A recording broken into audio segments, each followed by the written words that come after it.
Good morning, everybody. Happy Thursday. My hair and I are in the middle of a messy divorce, so pay no mind to it. Let's get into some headlines. All right. Yesterday was a busy day, so I wasn't able to do headlines. I did go through the Save Act, so there is that. All right, let's see. What's going on? Pope Francis slept well and signs of slight improvement in his health battle. We love that. Good. I hope there are people praying out there for him. Go Pope. Next, Monica Lewinsky tells Call Her Daddy podcast. I'm not a huge fan of that podcast, but I think it's interesting. Clinton threw her under the bus. Oh, he did. Oh, the bus. He threw her under, like, universities filled with buses. All right. Monica Lewinsky is one of our national treasures, and she was treated so horrifically that it, I think, really shows how terrible we treated people who were being taken advantage of, and who were, I think, that woman and what she's been through and still can get up in the morning and go forward with her life. I mean, that level of strength is, life goals right there. But yeah, Clinton threw her under the bus. And Clinton, in that time, in that era, was questionable. But if Clinton was up and running these days, heck no way would he be able to kind of climb the political power ladder. We don't do things like that anymore. But I'm glad to see Miss Lewinsky out there trying to live her best life, because she was really put through it, everybody. All right, next up, the Trump Gaza video. Come on, really? Really? This is horrific to me. In my personal opinion, what has happened in that area of the world, and then to make some kind of gold dripped vacation video of it is so offensive to me. And I mean no offense when I say this, but it feels the same as if he were to make a video of Auschwitz, right? So, look at all these beautiful things that we can do and make it into this, resort. Who would do that? I mean, it's insulting. It's demeaning to the people in that area. So that the video that he made, I think is just absolutely repulsive. And some people are saying, well, he's just kidding around. I don't care. It's like, it's too soon, man. It's too soon to be doing that kind of crap. Whoever told you that was a good idea, they're a bad person. That's how I feel about that. All right, next up, the White House finally comes up with an official answer for who is running Doge, and it's an Obama honoree. So yeah, they set out this woman as being in charge, and they said technically Mr. Musk doesn't have a specific role or employment, and they're doing that in order to kind of dance around the laws, because that's what this administration likes to do. So I don't know if that's going to save them or not. There are a lot of problems with Doge. We've got about a dozen cases. I'm looking over at my closet, my closet docket. And we've got about a dozen cases, and we have a lot of, bad things that came from a Doge just diving in and doing whatever the heck they wanted to without checking with the law first. And there's plenty of lawyers that they could have asked about it. But instead of following protocol and then, having a boring switching up of all of these things they want to change, they're like, we'll just ignore the law, get everybody all upset because that's what we like to do, and sort it out later. Let the courts sort it out because they've got extra time and resources. So that's a mess. The Doge situation's a mess. And,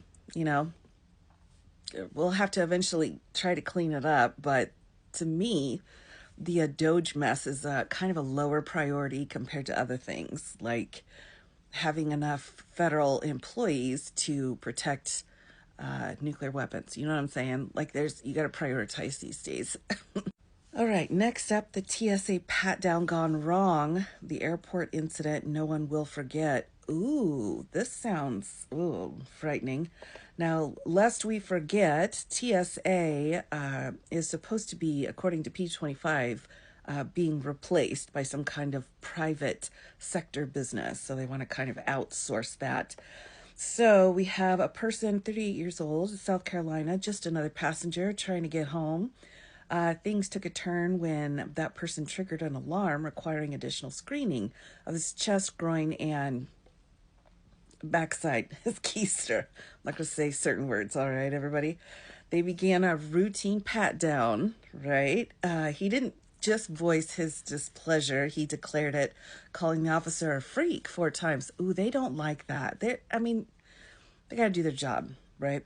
Most passengers might roll their eyes, endure the inconvenience, and move on, but not this fella. As the situation escalated, a supervisor was called in to de-escalate. So, what do we think? All right, just pause for a minute. What do we think? Do you think that they de-escalated it or it got worse? Let's see what happens. That's when the scene went from terse to bizarre. All right? The strip show no one asked for. Yeah. So now we're getting to it. The supervisor quickly noticed something was off about the guy. An odor of alcohol, erratic behavior, red watery eyes too, everybody. We got to put those in our reports, right? And a refusal to comply with instructions. When asked to remove his belt while holding up his pants, the dude instead chose a far more theatrical approach, dropping into a squat and shaking his rear at security staff. Oh my good Lord.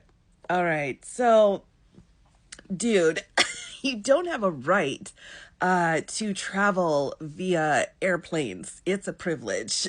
All right. And they can have certain things in place in order for the best interest of the people and for security, as we all found out after a situation that occurred in September quite a while ago. So they're going to have security in place. And I can understand, though, it's really frustrating. You don't want to get pulled to the little room or pulled to the side. And a lot of times they'll pull you to the side. They won't even give you any privacy at all. They're just like, hello, how are you? I usually will say, are you going to buy me flowers first? But only if everyone's in a really good mood. You got to read the room because that can get you into trouble too. But it's frustrating. It's frustrating. And the Supreme Court and all of our other courts have said time and time again, like, if you don't want to deal with it, pick a different way to travel then.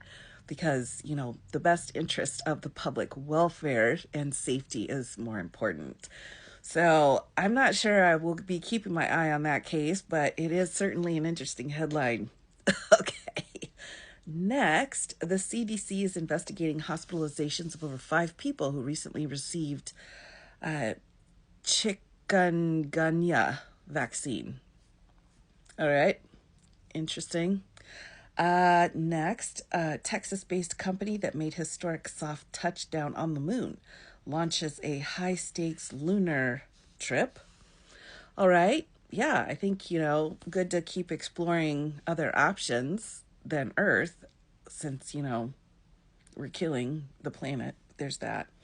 Next, 3 American women found unalive inside Belize hotel. Ooh, that's scary.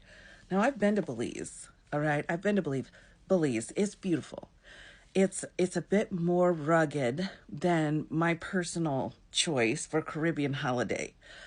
But amazing place, amazing culture and history there.